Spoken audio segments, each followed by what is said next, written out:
I want to ask you while you're here, please talk to each other, introduce each other. Raise your hand if you're a healthcare provider of any kind. Okay. Raise your hand if you know somebody who's been pregnant. Raise your hand if you are in the field of addressing drug health problems. Okay, look around the room. Please, if you don't know somebody, introduce yourselves and find out what they're doing and what they think. I want to start, I do have some slides up, but I thank you, Tom, for the overview. I just wanted to start with a few things that I've also been learning about the Tennessee law. I want to start by pointing out that in Tennessee, as in most states in the United States, drug use is not a crime. If it were, then every person who went into the hospital after a car accident or anything else could be drug tested and turned over to the police. There's a Supreme Court decision that says we can't punish people for their status, for having an addiction, for being sick, for having a cold. So most states have a law that says you can be arrested for possessing a drug, which means they have to find it on you, not inside of you. So one of the things this law does is it says we are creating a special, separate and unequal law for people who become pregnant who just use a drug. And I just want to say most of us use drugs. Some of them are prescribed, some of them aren't. Sometimes they're prescribed but not prescribed to us.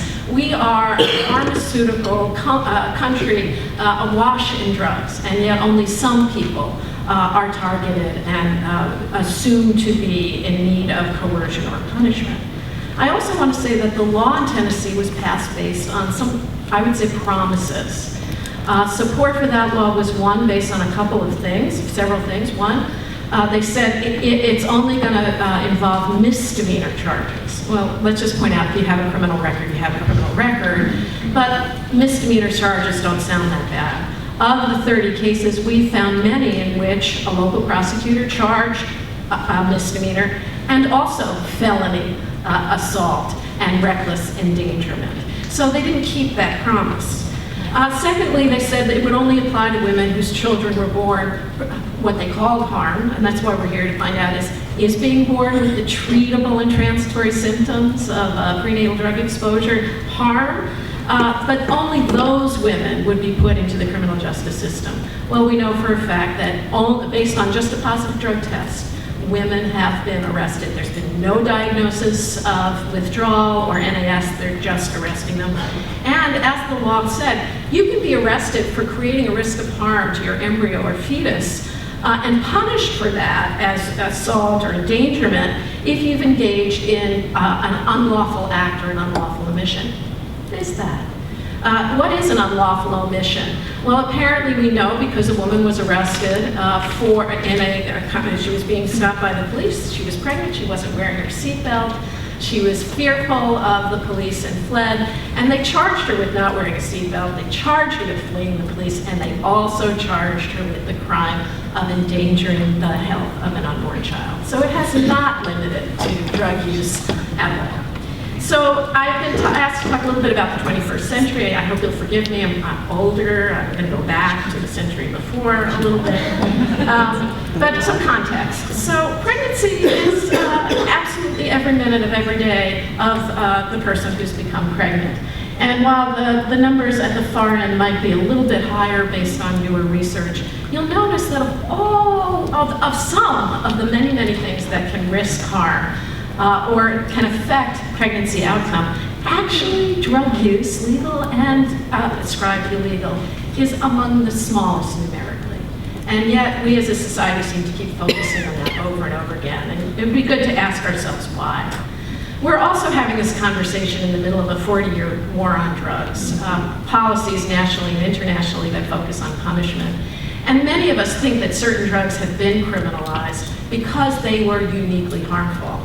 I hope you'll read one or all of these books. In fact, the drugs that have been criminalized have not been criminalized because they're more dangerous than many of the drugs that pharmaceutical companies are making billions of dollars on, or that that are completely legal, like alcohol and cigarettes.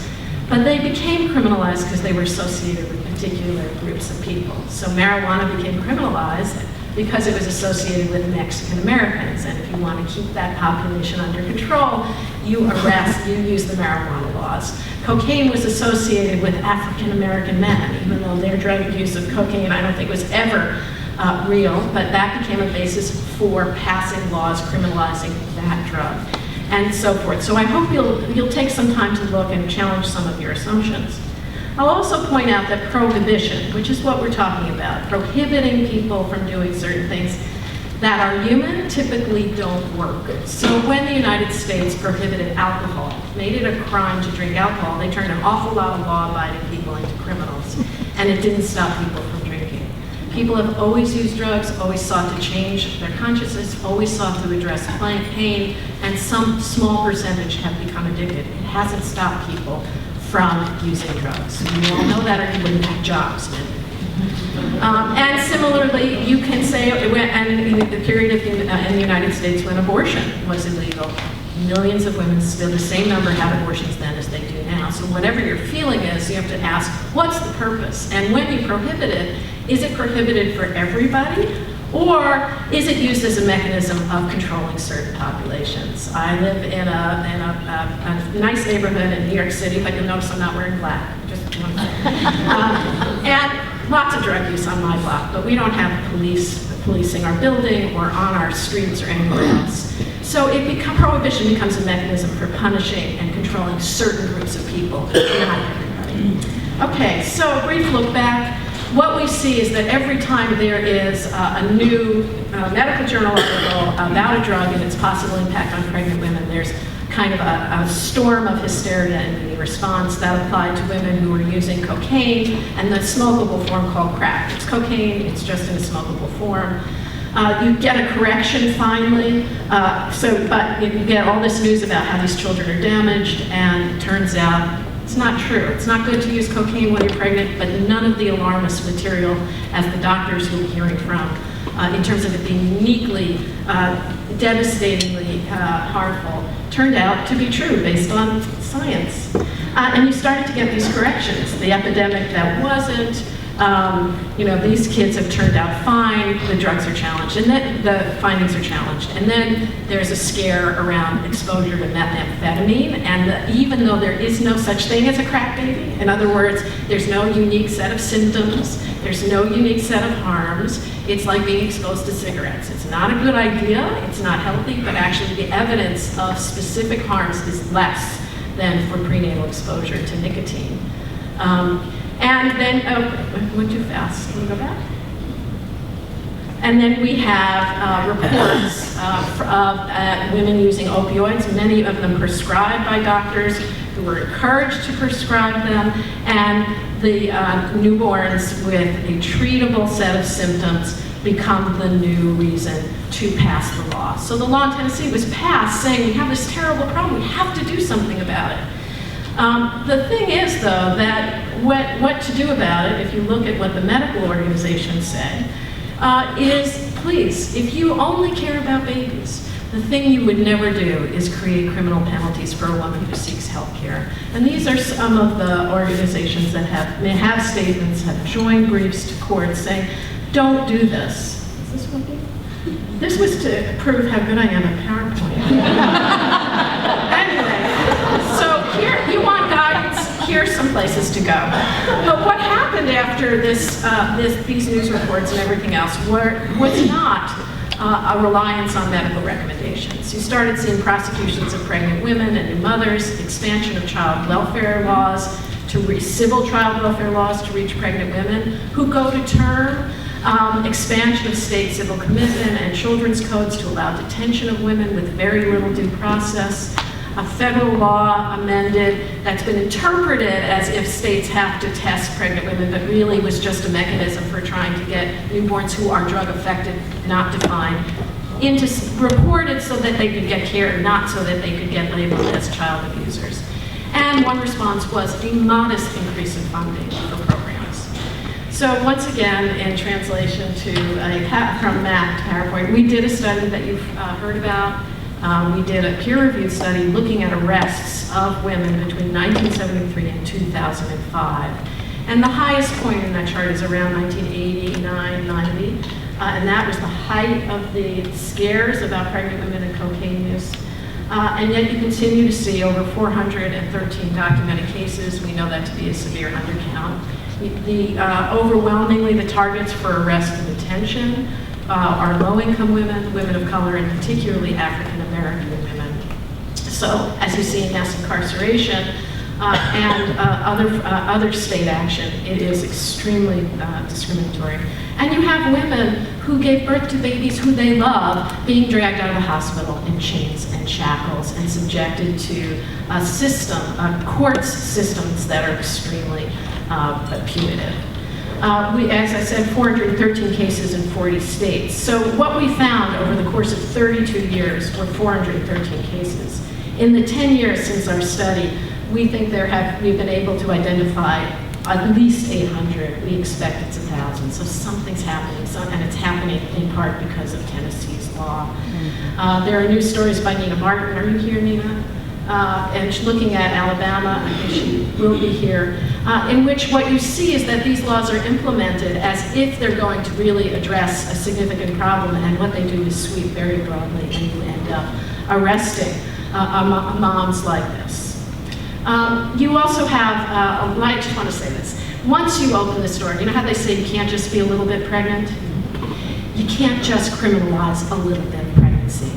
Once these laws are in place, you have cases like a woman who delays having cesarean surgery, exercises her right to make a medical decision. She gives birth. One of her twins is stillborn, and they arrest her for assault. You have women now being told, if you don't do what I say, have cesarean surgery today, not tomorrow when you have the child care for your kid ready and the car for your husband, you will be arrested.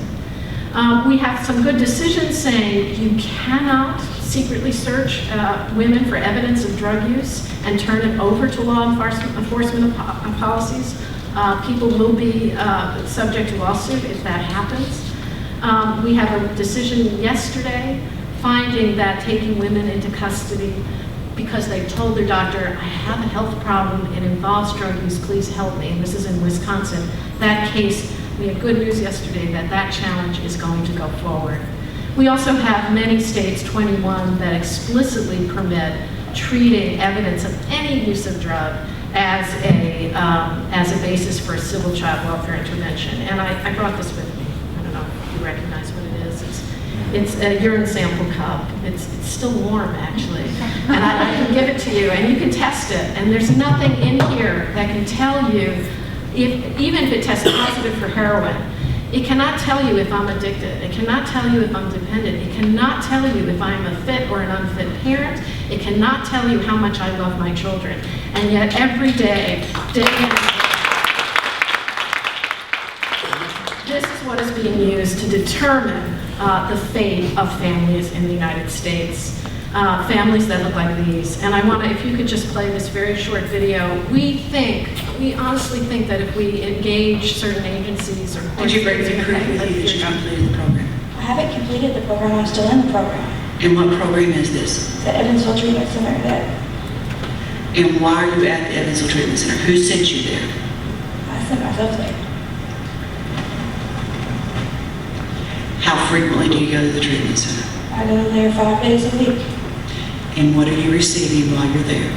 I'm receiving, I have to get so many minutes of counseling, individual counseling.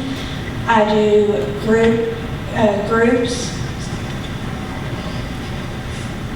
I'm listening. I have individual counseling. I do groups monthly.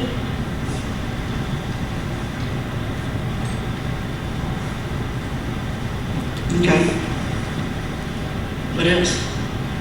And I receive methadone. How much and how frequently? I receive it once a day, and I've been at 110 milligrams for a couple months now. I'm stable where I'm at. I don't feel anything off of it. I have not gone up. I get random drug screens.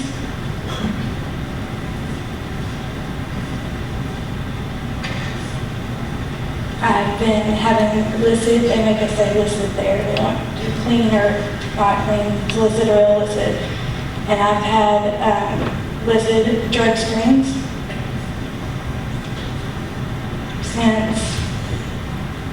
since December. Everyone that I've had has been listed since December. And they say illicit versus positive because of the fact that you're taking methadone. So they show that it's something that you've been given as opposed to an illicit drug, which is something that you would get off the street. No, they say this is just part of their treatment. They don't want it to. They say we are not allowed to say like dose or anything like that. We say medicating. We say. Okay, but this isn't medication. Who prescribed it for you? The doctor. There's a doctor there. What's the doctor's name? Dr. Hill. What's his first name? I'm not sure. I just know he's Dr. Hill. He's a doctor. Where did he graduate medical school? Well, I'm not sure, but they know all of that. Well, darling, if you've been into his office, typically they have I've not been to a doctor's office that doesn't have a diploma on the wall. Well, yeah, but I didn't look to see where he went, but I know that he has one. I mean, I could get all that information for you. That's what we're here for. This is a family court hearing in Kentucky. The woman was, those hearings, by the way, are typically completely closed to public view. There is no constitutional right to a lawyer in the early phases of child welfare proceedings. And, you know, this is, I think there's this idea that if you engage the coercive power of the state, you're going to get people to be healthier. But the coercive power of the state is people who aren't healthcare providers. And they're not people who, and you give them the power to decide what health care people would get. Finally, it has been recognized that drug court judges, as well as family court judges, have had so much misinformation and prejudice against maintenance treatments that work, that are recommended by the World Health Organization, by the federal government, even by the state health department, like methadone and buprenorphine and Suboxone, that they just tell people you're going to go to jail if you use that medication. And if you don't stop immediately, you're in contempt of court, or you won't get your children back. And of course, there are decent and kind judges. But in fact, I think this is pretty, from my experience at family court, this is how people are spoken to. This is the system you put people in. And if you decide that having evidence of using drugs or even having a problem with drugs makes you somebody who should be treated as a civil or criminal child abuser. So to wrap up, what is actually being punished? These are just some news and warrant things from Tennessee. So if you read them, it says it's against the law in Tennessee for a woman to give birth to a baby. And then it says who tests positive for a drug. But an element of the crime is giving birth to the baby. Well, that's what's being criminalized for certain women here. In one of the affidavits of complaint, how does it start? The woman gave birth. So we're in a situation where women go through 9 months of pregnancy, many of them undergo cesarean surgery to bring forth life, and having done so becomes evidence that can be used against them in a court of law. This is another interesting, this is one of the arrests that was, I'm not sure it was followed through on, but this is some news. And it says the Dickinson County District Attorney's Office worries that JQ could be jeopardizing the life of her unborn child and has issued a warrant for her arrest. Could you just sit with that for a moment? If we delegate to police and prosecutors the power to arrest people because a woman is jeopardizing the life of her unborn child, everything, what doesn't jeopardize the life of an unborn child? If you attempt to have or contemplate having an abortion, if you smoke cigarettes, if you continue to work at that factory where you're exposed to lead, if you drink alcohol, what doesn't, by somebody's standard today, go read What to Expect When You're Expecting, everything you do, including standing in front of this microphone, probably jeopardizes your pregnancy. So I do want to admit that I am a nicotine baby. My mother smoked through her whole pregnancy. And I always like to say maybe if she hadn't smoked, I'd be a for-profit lawyer. But in fact, we know the evidence of risk of harm from cigarettes is far better established than the risk of harm from any criminalized drug. So if what the law in Tennessee is about is protecting future children by using the criminal justice and the civil child welfare system, then why are only certain behaviors, drugs, conditions being punished? That's not what it's about. That's what you have to ask. What is it really about? And what have we developed policies that are going to work? So I just have 3 more slides. If you focus, how do you get a healthy pregnancy? Lifestyle approach. Don't smoke, stop. Don't drink. If you do, stop. Don't use illegal drugs. To the extent that one thinks of addiction as a disease, it's the only disease for which the cure is that you have to stop having that disease immediately. Eat well, do all of these things. And this is pretty much how health policy is developed. We look at the individual, we think, let's just fix the individual. But here's another set of things to think about when you're coming up with the law that might be better. Don't be poor. Don't have poor parents. Don't live in a poor neighborhood. Practice not losing your job. Don't be illiterate. Avoid social isolation. And try not to be part of a racially or socially marginalized group. If somebody comes to you and they're pregnant, they're using drugs, and they're homeless, my guess is you can say, well, I can fix you and deal with your drugs, but you don't feel like you can fill them a home. But if we don't connect these issues and look at the social determinants, the structural problems, no amount of criminal justice, no amount of treatment is going to fix the situation. So the question is, when the law sunsets, will the state of Tennessee support a law that puts prosecutors and police officers in the delivery room? Or will there be a decision to say healthcare is healthcare, that childbirth with dignity, that the rights of everyone, regardless of gender or pregnancy, must be protected by securing, ensuring health care, access to drug treatment, access to prenatal care, and access to the basic economic well-being that people need to lead healthy lives. I would like to join you in helping to make that possible, and I look forward to talking to many of you.